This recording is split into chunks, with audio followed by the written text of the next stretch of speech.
प्रतिलोम त्रिकोणमितीय फलन के भाग 1 के वीडियो में आपका स्वागत है। तो चलिए जानते हैं इसमें हम क्या पढ़ेंगे। प्रतिलोम फलन तथा मुख्य मान शाखा। तो चलिए शुरू करते हैं प्रतिलोम फलन की परिभाषा से। गणित में किसी फलन का प्रतिलोम फलन उस फलन को कहते हैं जो मूल फलन द्वारा किए गए परिवर्तन को बदलकर मूल रूप में ला दे। किसी फलन f में x रखने पर परिणाम y मिलता है तो f के प्रतिलोम फलन में y रखने पर परिणाम x मिलेगा। f of x बराबर है y के अगर g of y बराबर है x के। आइए चित्र द्वारा इसे समझते हैं। f की प्रांत है a, b, c और परिसर है 1, 2, 3। तो f इनवर्स यानी f प्रतिलोम की प्रांत है 1, 2, 3 और परिसर होगा a, b, c।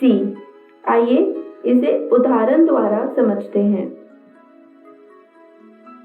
f(x) बराबर है 5x - 7 के। gy बराबर होगा y + 7 भाग 5 के। आइए जानते हैं साइन इनवर्स x यानी साइन के प्रतिलोम के बारे में।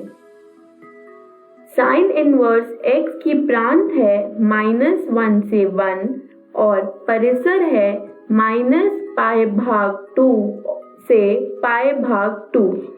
देखते हैं साइन x का ग्राफ। देखते हैं साइन इनवर्स x यानी साइन प्रतिलोम x का ग्राफ।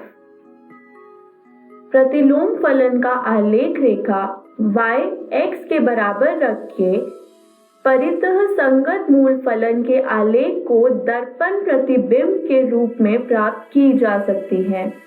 जानते हैं tan इनवर्स x यानी tan प्रतिलोम x के बारे में।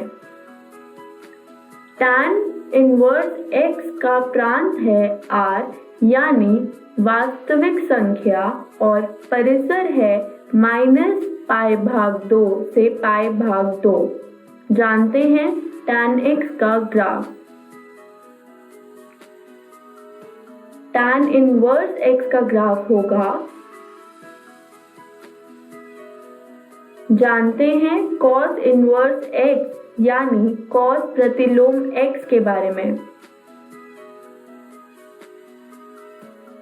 cos इनवर्स x की प्रांत है -1 से 1 और परिसर है 0 से π। देखते हैं cos x का ग्राफ। cos इनवर्स x यानी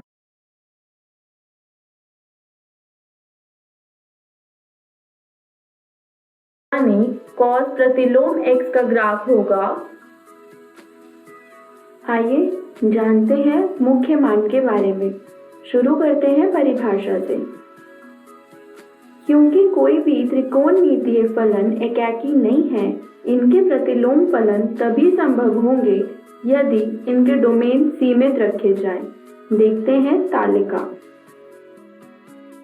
साइन इनवर्स x का प्रांत है -1 से 1 और परिसर है -π/2 से π/2। इसी तरह cos इनवर्स x का प्रांत है -1 से 1 और परिसर है 0 से π। और tan इनवर्स x का प्रांत है r और परिसर है -π/2 से π/2। इन फलन के बारे में हम पढ़ चुके हैं। देखते हैं कुछ और फलन के प्रांत और परिसर। cot इनवर्स x का प्रांत है r और परिसर है 0 से π। इसी तरह sec इनवर्स x का प्रांत है r -1 से 1 और परिसर है 0 से π -π/2। और cosec इनवर्स x का प्रांत है r -1 से 1 और परिसर है -π/2 से π/2। -0। इसका मतलब 0 इसके अंतर्गत नहीं है। आइए शुरू करते हैं मुख्य मान पर सवाल। पहला सवाल है साइन इनवर्स -1/2 का मुख्य मान ज्ञात कीजिए। हल देखते हैं। मान लीजिए कि साइन इनवर्स यानी साइन प्रतिलोम -1/2 y के बराबर है। अतः साइन y बराबर होगा -1/2 के, जो कि बराबर होगा -sin π/6 के। यहाँ हमने π/6 इसलिए लिखा है क्योंकि हम जानते हैं sin π/6 बराबर है 1/2 के, जो कि बराबर होगा sin -π/6 के। यहाँ हम -π/6 इसलिए लिखा है क्योंकि हमें ज्ञात है कि साइन इनवर्स x यानी साइन प्रतिलोम x की मुख्य शाखा का परिसर -π/2 से π/2 होता है, जो कि इसके अंतर्गत आएगा। और साइन -π/6 बराबर है -1/2 के, इसलिए साइन इनवर्स -1/2 का मुख्य मान है -π/6। देखते हैं अगला प्रश्न। tan इनवर्स -√3 का मुख्य मान ज्ञात कीजिए। देखते हैं हल। मान लीजिए कि tan इनवर्स -√3 बराबर है y के, अतः tan y बराबर होगा -√3 के, जो कि बराबर होगा -tan π/3 के।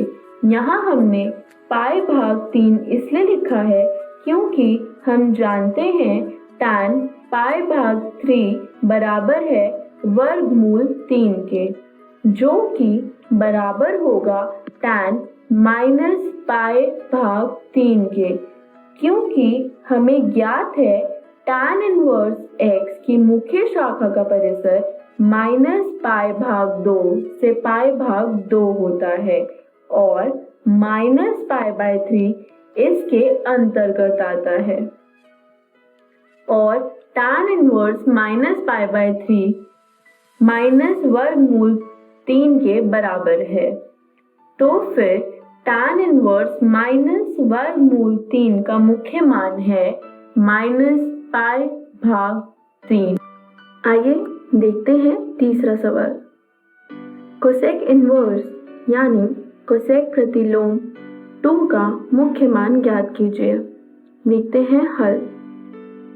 मान लीजिए कोसेक इनवर्स 2 बराबर है y के, जिसका मतलब कोसेक y बराबर होगा 2 के, या कोसेक π/6।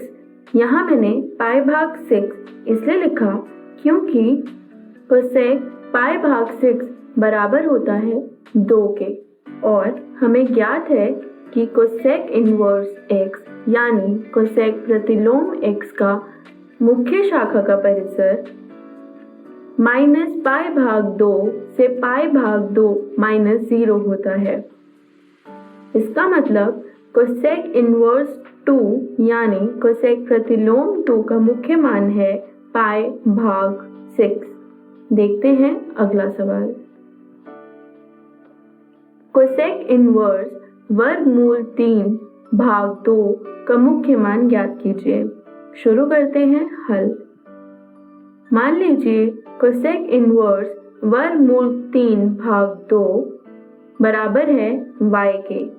इसका मतलब cos y बराबर होगा √3/2 के, यानी cos π/6, क्योंकि cos π/6 बराबर होता है √3/2 के।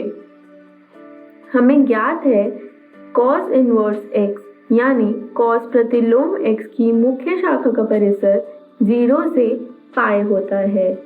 इसका मतलब cos इनवर्स √3/2 का मुख्य मान है पाई भाग 6। तो आइए जानते हैं इस वीडियो में हमने क्या सीखा। प्रतिलोम फलन और मुख्य मान शाखा। जानते हैं